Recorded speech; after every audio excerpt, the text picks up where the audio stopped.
কুফানগরীতে এক নাস্তিক ছিল। সে বলে বেড়াতো, আমি আল্লাহরে দেখি না তাই মানি না। কুফানগরীর লোকজন বলে, আমাদের এক ইমাম আছে নাম নু'মান ইবনু সাবেত, ওনার সাথে বসলে তুমি আল্লাহরে দেখতে পাবা। সে বলে, তাই? তাহলে তোমাদের ইমামকে ডাকো।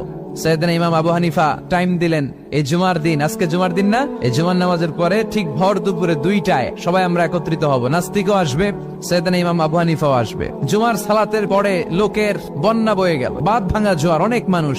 নাস্তিক এসেছে, লক্ষ লক্ষ লোক এসেছে, আসে নাই ইমাম আবু হানিফা। আসে না আধা ঘন্টা, 1 ঘন্টা, 2 ঘন্টা পরে আসছে। নাস্তিক বলে, এই তোমাদের ইমাম যার কোনো সময়ের জ্ঞানই নাই, এর সাথে কিসের তর্ক? সাইয়েদনা ইমাম আবু হানিফা বলে, ইনদি উযর, আমার ওজর আছে। কি ওজর? সাইয়েদনা ইমাম আবু হানিফা বলেন, আমি ঘর থেকে বের হয়ে আসার পথে একটা নদী পার হয়ে আসতে হয়। আজকে এসে দেখি নদীর মধ্যে কোনো মানুষ টানুষ নাই, নৌকা নাই, মাঝি নাই, কিচ্ছু নাই। তো হঠাৎ দেখলাম পাশে বিশাল বড় একটা গাছ, এই গাছটা এমনি এমনি 2 ভাগ হয়ে গেল। হঠাৎ গাছ থেকে এমনি এমনি লম্বা তক্তা হয়ে গেল, এমনি এমনি তক্তাগুলো জোড়া লেগে